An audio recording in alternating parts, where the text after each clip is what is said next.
Week 3 of BC's spring rugby competition saw Victoria host some of the most thrilling matchups of the 2009 season so far. In a rare triple header, Velox's Premier, First Division, and Women's First each hosted the Bayside Sharks.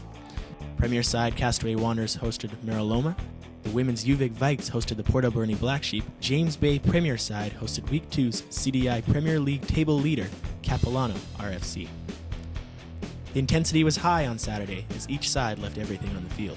A number of prominent figures in the Canadian rugby community were in action, including Kevin Warachowski, Barb Melvin, Travis Robertson, and Colin Brown, just to name a few. Saturday's Premier League matchup between the Velox Valhallans and Bayside Sharks was a match of grinding rugby. Both sides sported skilled and quick back lines that pushed their opposition deep into their own halves. Coming off their recent win over James Bay, Velox continued to establish itself in the top tier this weekend, disposing of the Sharks by a score of 39-17.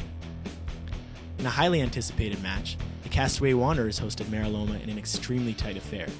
In a low-scoring game featuring poorly missed kicks and drop balls, Maryloma would again come from behind to tie the game 7-7. Donald Park fans were treated to an intense rugby game that again was flawed with missed kicks and balls on the deck. With just minutes left to play, James Bay tied the score at 22-all before Jeff Williams missed a difficult but crucial conversion. After James Bay conceded a series of penalties, Capilano would then follow suit, missing an easy penalty kick just meters from the post before getting a last-chance long-range effort that would be rejected by the woodwork. The score would remain 22-all, with James Bay continuing to have difficulty establishing themselves in this year's 2009 league with a 1-1-1 record. James Bay coach Pete Rushton was unhappy with his side's performance as they continue to look for that second win heading into Week 4.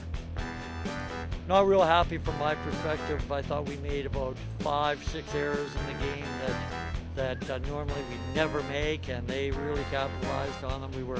We were a bit unsteady at the back of the scrum, and that's normally a strength of ours, and it proved to be problematic 2, 3, 4 times.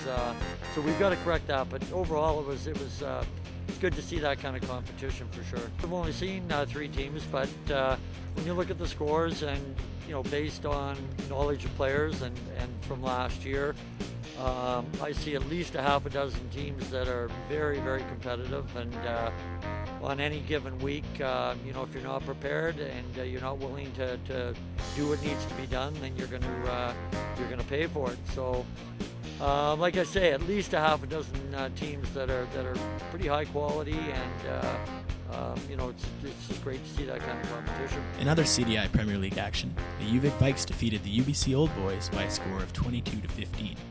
The Thunderbirds would soar over the Cowichan Piggies 39-10, and the Vancouver Rowers would pull away with a 14-13 win over Burnaby Lake.